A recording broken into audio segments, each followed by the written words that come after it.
आप सभी का स्वागत है। बात करेंगे एक बड़े ब्रेकिंग न्यूज़ के बारे में जिसका असर आपको कहूँगा शेयर के दाम पर भी होगा दोस्तों, और साथ साथ जो इन्वेस्ट कर बैठे हैं उनके पोर्टफोलियो पर भी होते हुए दिखेगा। अब ऐसी क्या बड़ी ब्रेकिंग न्यूज़ है स्टॉक के बारे में, और साथ साथ आपको कहूँगा स्टॉक में जो भी इन्वेस्ट कर बैठे हैं और जो करना चाहेंगे उनके बारे में बड़ी ब्रेकिंग न्यूज़ है दोस्तों। यहाँ पर आपको देखना ही पड़ेगा और बाद में से आप डिसीजन ले सकते हैं कि स्टॉक में आपको क्या करना है। इंडिया बुल हाउसिंग फाइनेंस के बारे में एनालिसिस कर लेते हैं, एक एक पॉइंट देख लेते हैं, स्टॉक में कितना वेटेज है और स्टॉक में कितना दम है। जो अभी अंडर वैल्यूड मिल रहा है 1,500 का स्टॉक, आपको बताना चाहूँगा 1,500 रुपये का स्टॉक आपको अगर 250-300 रुपये के बीच में मिल रहा है, तो इसमें इन्वेस्टमेंट करना सही क्या, ये भी बात देख लेते हैं। और साथ साथ इसका वैल्यूएशन और कंपनी में दम, इसको भी आप अंडरस्टैंडिंग कर लेना। यहाँ पर आपको बहुत ही बढ़िया तरीके से मैं आपको बताऊँगा एक एक चीज़, बाद में से आप यहाँ पर देख कर डिसीजन ले सकते हैं easily.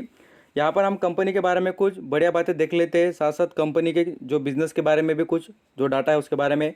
India bull housing finance की बात करें तो मॉर्गेज से रिलेटेड बिजनेस करने में आपको कहूँगा जो यहाँ पर लोन प्रोवाइड करना होता है हाउसिंग से रिलेटेड, उसमें अच्छा खासा वेटेज रखती है company. India second largest housing finance company इसको कह सकते हैं। यहाँ पर आपको पता होगा HDFC ये भी हाउसिंग फाइनेंस का ही काम करती है, और साथ साथ आपको LIC हाउसिंग फाइनेंस ये भी यहाँ पर वैसा ही वर्क करती है। और ये देखिए इंडिया बुल हाउसिंग फाइनेंस ये भी कंपनी उसी तरीका का बिजनेस करती है। तो मैंने आपको 3 दिग्गज कंपनी इसलिए बताई कि आपको उनको कंपेयर करके देखने के बाद पता चलेगा कि वो कहाँ पर है और ये कंपनी कहाँ पर है। यहाँ पर इस कंपनी के बारे में आपको कहूँगा इसके शेयर होल्डिंग पैटर्न को पहले देख लेते हैं और बाद में ब्रेकिंग न्यूज़ के बारे में बात करेंगे। बिल्कुल देखना दोस्तों, बहुत बढ़िया तरीके से स्टडी करके दिखाऊंगा आपको कि कोई स्टॉक को आपको किस तरीके से देखना पड़ेगा। यहाँ पर इस स्टॉक के प्रमोटर की होल्डिंग देख लीजिए, यहाँ पर उन्होंने 2% का स्टेक कम किया है। साथ साथ फॉरेन निवेशक देखेंगे उन्होंने 10% के ऊपर का स्टेक कम किया है। म्यूचुअल फंड देखेंगे तो आपको लगेगा कि उन्होंने 0.16% का स्टेक बढ़ाया है, बट याद रखना दोस्तों उनके पास है ही कितना स्टेक, 0.33% का, बहुत ही कम, ना के बराबर है स्टेक। यहाँ पर इंश्योरेंस कॉर्पोरेशन की बात देखेंगे उन्होंने यहाँ पर 1% का स्टेक कम किया है। DIS की बात करें DIS ने 1.5% का स्टेक कम किया है।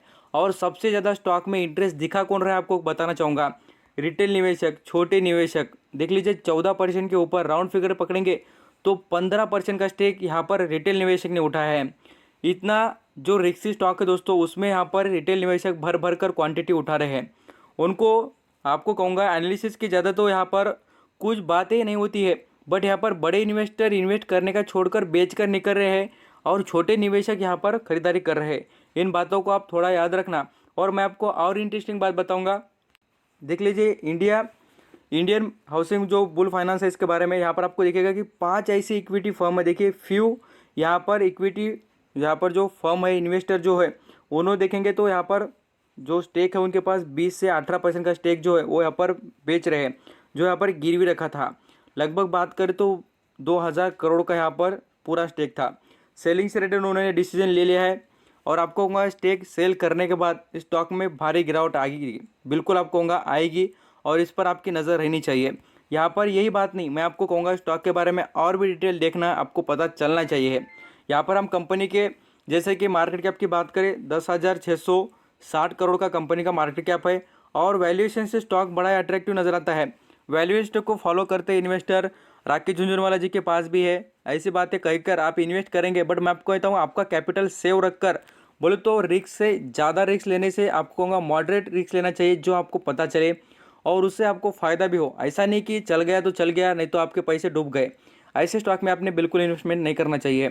एक्चुअली ऐसे स्टॉक में आप पैसे ज़्यादा नहीं कमा सकते हैं जो स्टॉक ज़्यादा रिस्क में हो बोलकर। कुछ स्टॉक अच्छे परफॉर्म करते हैं, बट उनका परफॉर्मेंस नीचे से ऊपर होना चाहिए दोस्तों। यहाँ पर तेज़ी स्टॉक में होनी चाहिए कैसे, जो यहाँ पर अभी जैसे कि 10 रुपये पर है तो 20 रुपये जाना चाहिए। ये स्टॉक देखिए 1,500 का था तो यहाँ पर 250 रुपये पर आया है, तो इस वजह से आपको यहाँ पर इस पर फोकस करना पड़ेगा। और इंटरेस्टिंग बात देखेंगे तो अर्निंग पर शेयर देख लेना, इसमें यहाँ पर आपको ये बढ़िया नज़र आएगा, और रिटर्न ऑन इक्विटी ये भी शानदार है। बट सेल्स की बात करें 26 माइनस में यहाँ पर इनकी सेल्स नज़र आती है। टारगेट की बात करें तो आपको कहूँगा 260 रुपये के ऊपर का टारगेट दिखता है, बट आपके पास स्टॉक में दम कितना है यहाँ पर आपको देखकर इन्वेस्ट करना चाहिए। टारगेट भी बता दिया मैंने, और साथ साथ आप यहाँ पर इसके वेटेज की बात करें बिजनेस में तो देख लीजिए यहाँ पर HDFC, साथ साथ LIC जो यहाँ पर हाउसिंग फाइनेंस है, और देख लीजिए यहाँ पर 4th नंबर पर इंडिया बुल हाउसिंग फाइनेंस आती है अपने मार्केट कैप और बिजनेस के हिसाब से। यहाँ पर और भी देखेंगे कंपनी के रिजल्ट की बात या कैश फ्लो, तो इसमें आपको कहूँगा क्वार्टरली बेसिस पर भी और ईयरली बेसिस पर देखेंगे तो आपको बहुत ही ज़बरदस्त गिरावट होते हुए दिखेंगे। कंपनी देखिए 21,000 करोड़ रुपए कमाती थी पहले 2019 में, और आज देखेंगे 19,000 करोड़, वो भी यहाँ पर गिरावट में दिख रहे हैं।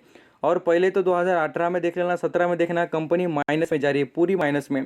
कंपनी ने 2020 में आपको कहूँगा 6 रुपये का डिविडेंड दिया है, 2019 में 7 रुपये का, और 19 में देखेंगे 2 बार यहाँ पर कंपनी ने डिविडेंड दिया है, 8 और 7 रुपये का। यहाँ पर कंपनी के रिजल्ट की बात करें तो यहाँ पर सितंबर से आपको कहूँगा, जैसे कि सितंबर और जैसे कि आपको कहूँगा जून के जो Q1 के और Q2 के रिजल्ट देखेंगे, इसमें कंपनी ने अच्छा इंप्रूवमेंट दिखाई है। यहाँ पर आप देख सकते हैं नंबर में आपको डिफरेंट दिख जाएगा।